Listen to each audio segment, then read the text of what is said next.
Señor mío y Dios mío, creo firmemente que estás aquí, que me ves, que me oyes. Te adoro con profunda reverencia. Te pido perdón de mis pecados y gracia para hacer con fruto este rato de oración. Madre mía Inmaculada, San José, mi Padre y Señor, Ángel de mi guarda, interceded por mí.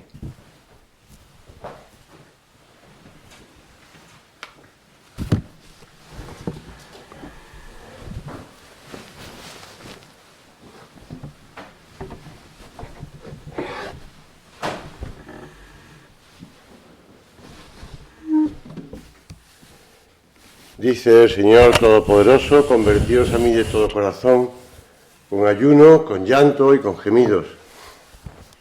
Rasgad los corazones, no las vestiduras.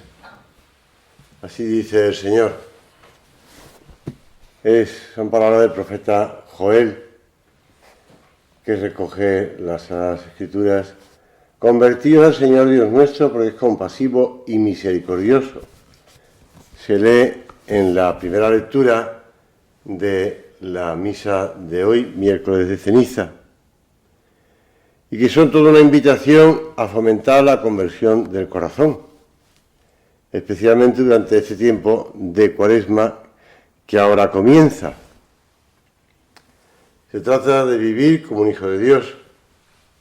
Como diría nuestro Padre, es la conversión de los hijos de Dios. El Papa nos ayuda a vivirla.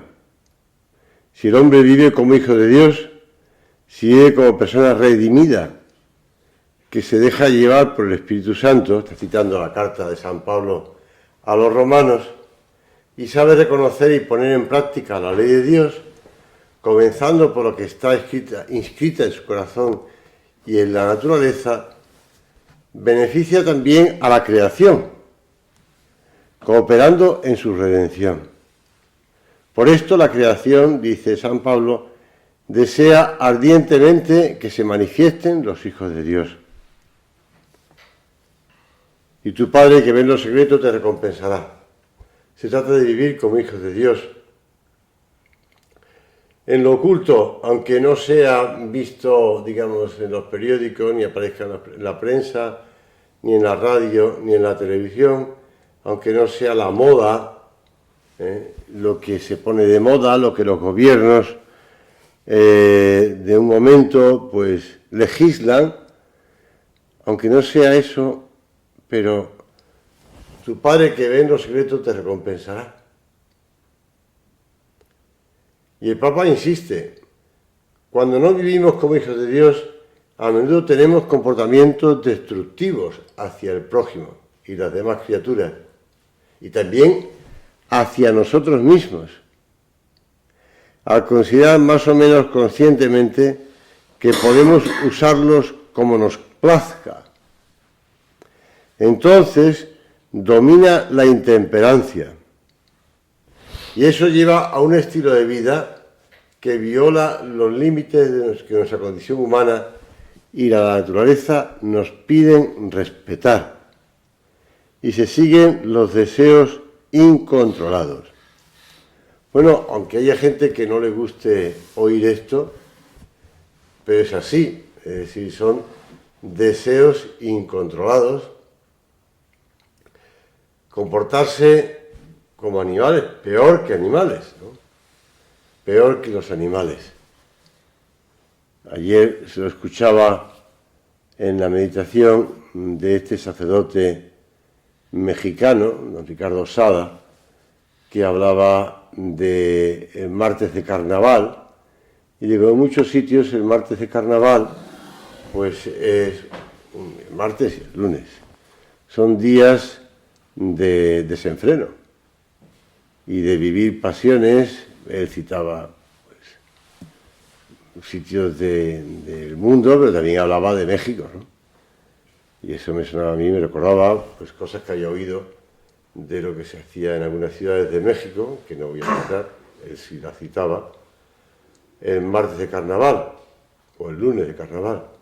Parecía como uno se quitara se quitara la máscara, o mejor dicho, se pusiera la máscara para que no supieran quién es el que estaba haciendo o quién es la que estaba haciendo eso. Pues efectivamente domina la intemperancia y eso lleva a un estilo de vida que viola los límites que nuestra condición humana y naturaleza nos piden respetar. Y se siguen los deseos incontrolados. Nosotros, como hijos de Dios, vivimos ese tiempo de preparación para la Semana Santa buscando la oración, el ayuno y la limosna, que es lo que nos recomienda la Iglesia. Decía este sacerdote que el demonio, bueno, ante las mortificaciones, como puede ser, no sé, la mortificación corporal, del cilicio, de las disciplinas o de otras mortificaciones corporales o espirituales, pues, bueno, más o menos no le gustan, pero no se pone, digamos, con los pelos, vamos a decirlo así, de punta, ¿no? Como el gato cuando ve el peligro. En cambio, ante las cosas que son necesarias y que se prescinden de ellas, ante esas sí que no le gustan nada y sí que huye. Y es, por ejemplo, le ponía el ejemplo de dos, concretamente el ayuno, es decir, el dejar de comer algo que es necesario, y el sueño. Esto me recordaba a Juan Pablo II, que se pasaba noches enteras rezando. Pues prescindir del sueño, por rezar, claro está, no, o por mortificación, no por ver una serie entera de 5 temporadas, ¿no? Evidentemente. Pues prescindir del sueño también es algo que, una mortificación que el demonio también le pone un poco mal, ¿no? Que le ahuyenta y le echa. Estoy pensando también en los antiguos monasterios, donde, no sé yo ahora si sigue haciendo, pero donde se levantaba a medianoche para rezar maitines, ¿no? O cantar maitines. Pues como oración y penitencia quiere la Iglesia que nos preparemos para conmemorar los misterios centrales de nuestra redención. Y meditamos más atentamente la palabra de Dios, especialmente los relatos evangélicos de la pasión.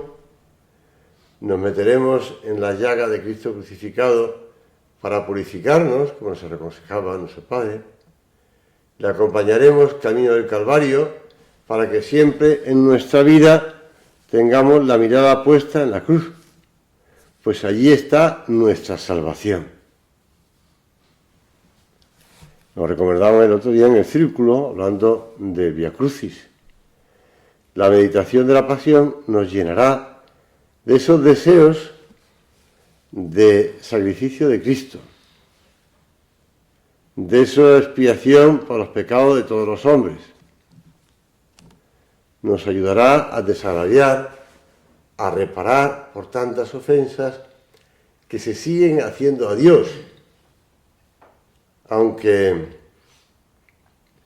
se puedan escudar en la ignorancia o en la falta de formación, más o menos es lo mismo, o la falta de costumbre o el desconocimiento. Ayer estaba haciendo con los niños de quinto de primaria, ¿no? Digo, tercero de primaria, de 8 años. Ya me confundo, ya estoy yo. De primera comunión estaba haciendo el concurso de catequesis. Son preguntas con 4 respuestas posibles, una solo correcta, y entonces pues, le pongo palabras cambiando cosas para que los niños también se rían, y el propósito de la merienda o en sacramentos, el último es el manicomio en vez de matrimonio. Bueno, pues los niños se ríen, claro, se dan cuenta que son tonterías, pero le puse uno que ellos se desconcertaban, que es el dolor, el propósito de la enmienda, o el dolor de los pecados, y entonces, el dolor de los pecados, pues. Entonces, y decía uno de ellos, es un supositorio sobrenatural. Y los niños no saben lo que es un supositorio. Preguntaban, ¿qué es un supositorio? Pues es una medicina. No entremos en más detalle. Bueno, pues, claro, hay niños que no entienden palabras. Pues eso no son excusas. No son excusas. Porque, en el fondo, la ley natural nos dice cómo tenemos que actuar también. La ley natural nos dice, y las personas, en el fondo de su corazón, Dios le mueve a conversión y a penitencia, y si no lo hacen, es porque no quieren. Es porque no quieren, o porque se dejan llevar, o porque se abandonan. Bueno, pues es necesario disponerse para aprovechar este tiempo para la verdadera penitencia a que nos invita la liturgia. Exhortamos ne invacum gratiam Dei recipiatis, dice San Pablo en la segunda carta a los Corintios. Os exhortamos a no recibir en vano la gracia de Dios. Y se lee en escrito qué pasa. Porque la gracia divina podrá llenar nuestras almas en esta Cuaresma, siempre que no cerremos las puertas del corazón. Hemos de tener estas buenas disposiciones, el deseo de transformarnos de verdad, de no jugar con la gracia del Señor. De no jugar con la gracia del Señor.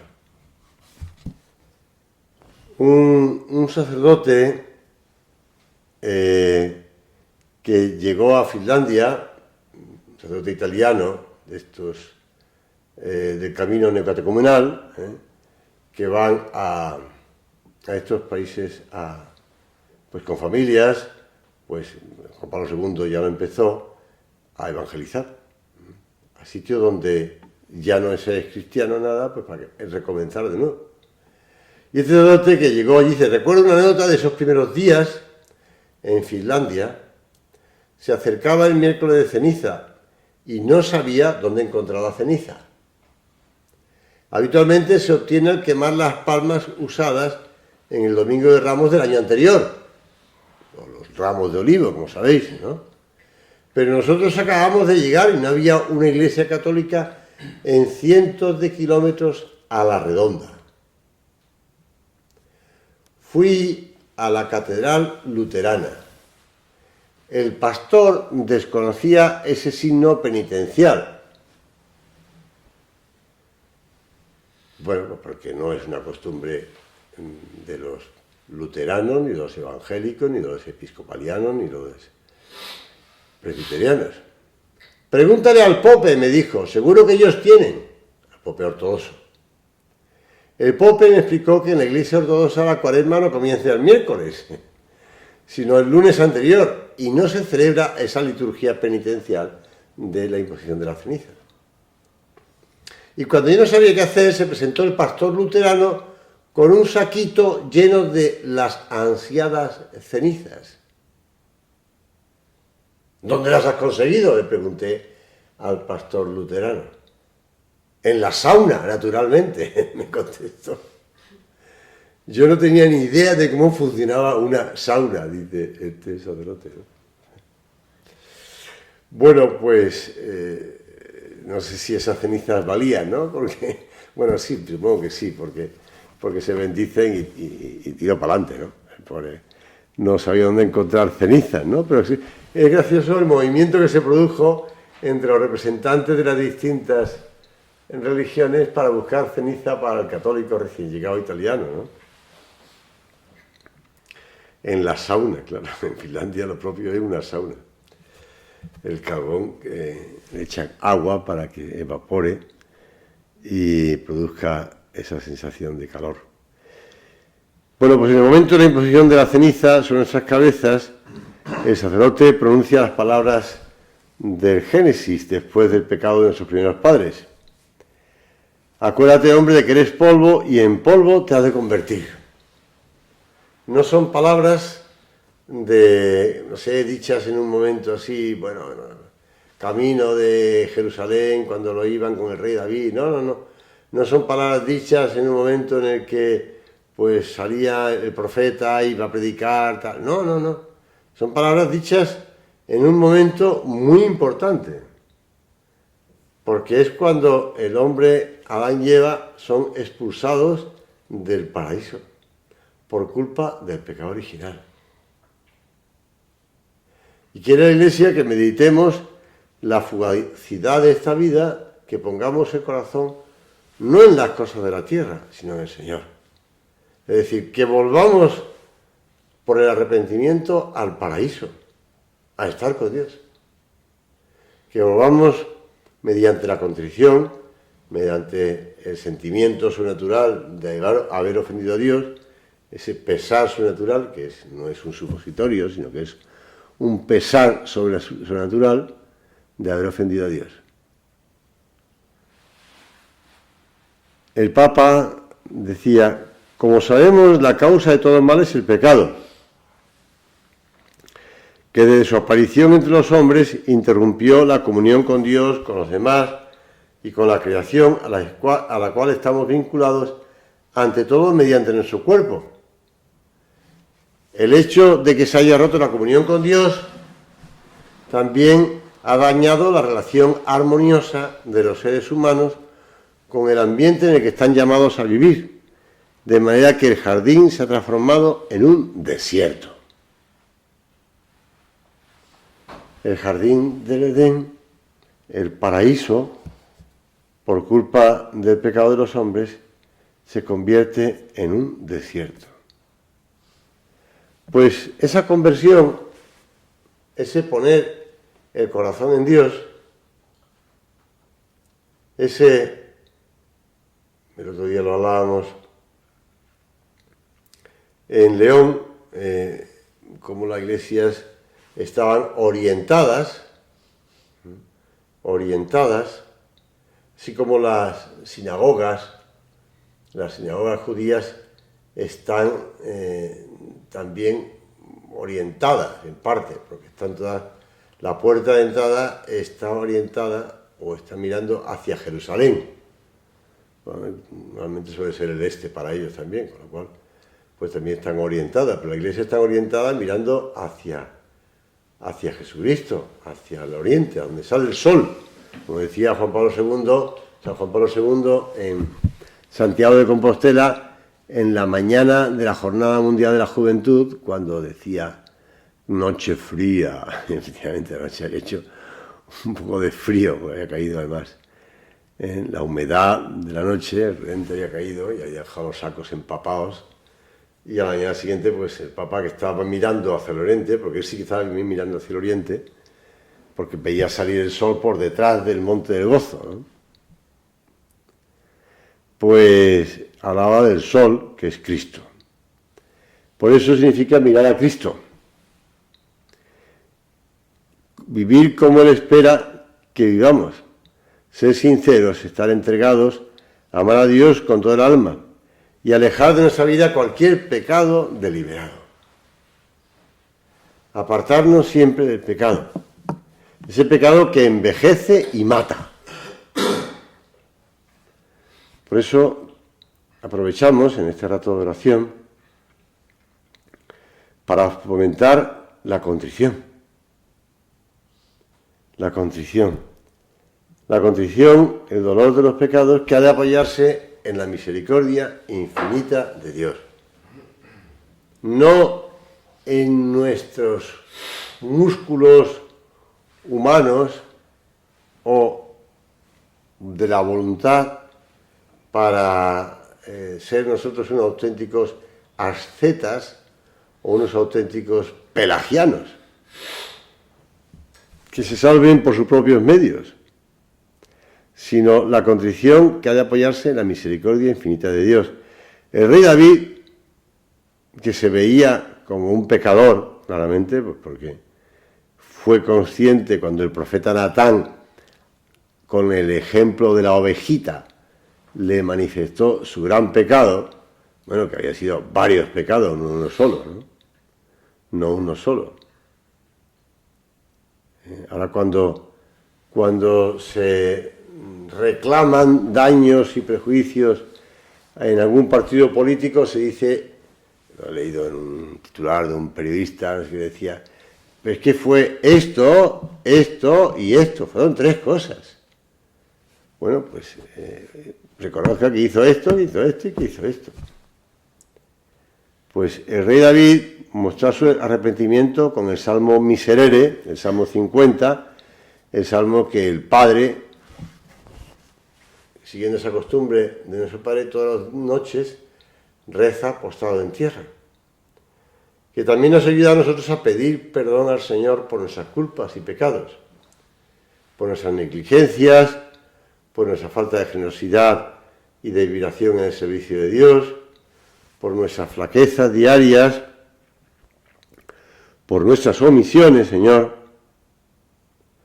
por las indelicadezas causadas por el amor propio o la comunidad, por ejemplo, descuidando las normas de piedad. Por todo esto nos dirigimos a Dios con las mismas palabras del salmista. Misericordia, Dios mío, por tu bondad, por tu inmensa compasión, borra mi culpa. Lava del todo mi delito, limpia mi pecado. Pues yo reconozco mi culpa, tengo siempre mi pecado.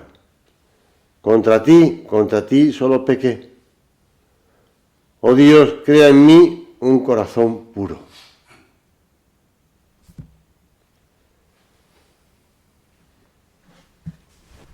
Y además insiste, renuévame por dentro con espíritu firme. No me arrojes lejos de tu rostro.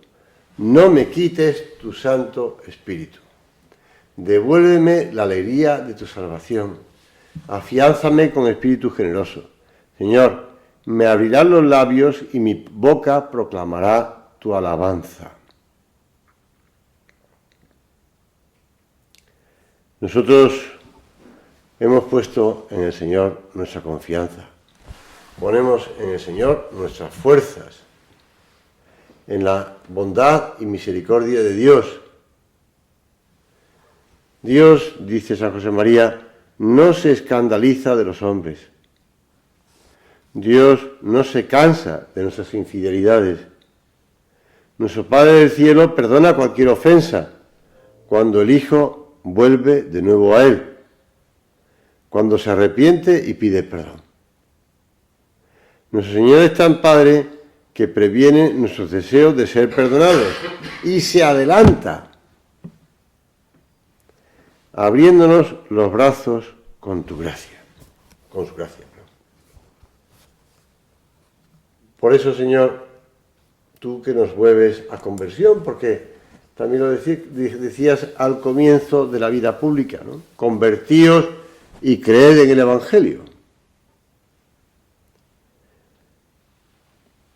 Cuando vamos a orar, entra en tu aposento, cierra la puerta, ora a tu Padre que está en lo secreto, y tu Padre que ve en lo secreto te recompensará. Insistimos que es una cosa personal. No vamos por ahí como en algunos sitios se suele llevar la ceniza, que además ha echado demasiada agua bendita encima, con lo cual pues está un poco ya hecha un poco barrillo. Y por eso cuando en la frente se le pone la cruz, claro, le deja una cruz que le dura todo el tiempo que quiera, porque aquello está perfectamente pegado. Y entonces van con la cruz por la calle porque han recibido la ceniza. Digo, no me parece mal, porque a lo mejor es un modo de manifestar su testimonio de fe, ¿no? Pero, aunque algunos, la fe no se corresponde con las obras porque después hacen cosas mal. Estaba pensando en algo en concreto. Pero en cambio el Señor lo que nos dice es que lo hagamos en lo oculto. Por eso hemos de luchar por amor, pensando en los demás y olvidándonos de nosotros mismos, si me gusta o me disgusta, si puedo o no puedo.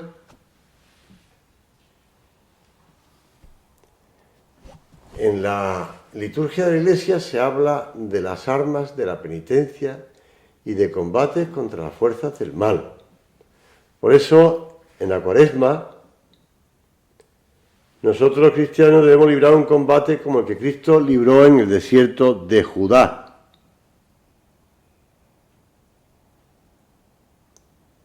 Donde fue además tentado durante 40 días por el diablo, para que convirtiera aquellas piedras en pan. Y luego en Gesemaní, cuando rechazó la última tentación, aceptando hasta el fondo la voluntad del Padre. Se trata de un combate espiritual que se libra contra el pecado y en último término contra Satanás. Es un combate que implica a toda la persona y exige una atenta y constante vigilancia. Hablar de lucha cuando estamos asistiendo a una guerra, pues nos parece un poco... Pero no es contrasentido, porque es una lucha contra nuestros defectos, contra nuestras pasiones, contra el demonio. No es contra otra persona.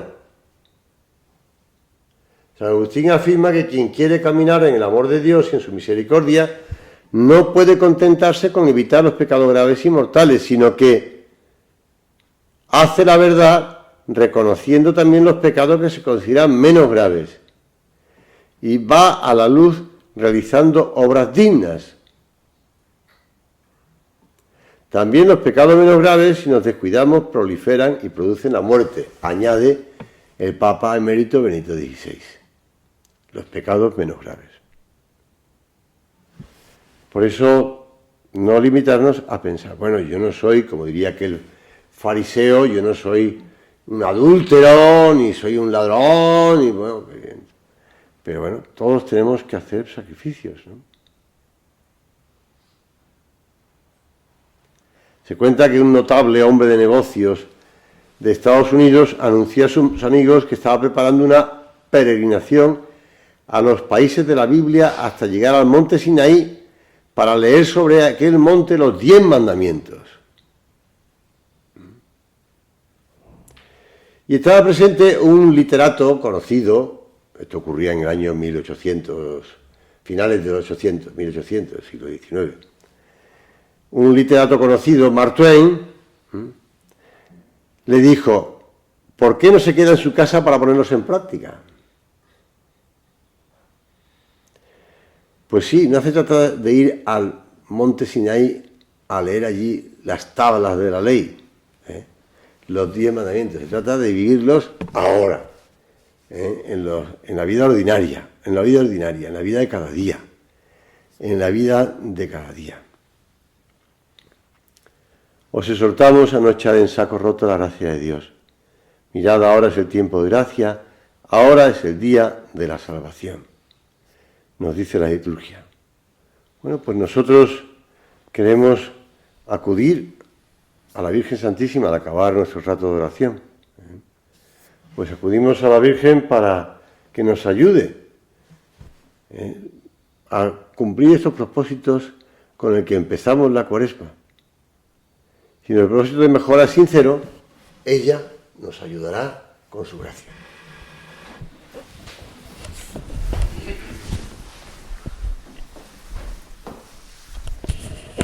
Te doy gracias, Dios mío, por los buenos propósitos, afectos e inspiraciones que me has comunicado en esta meditación.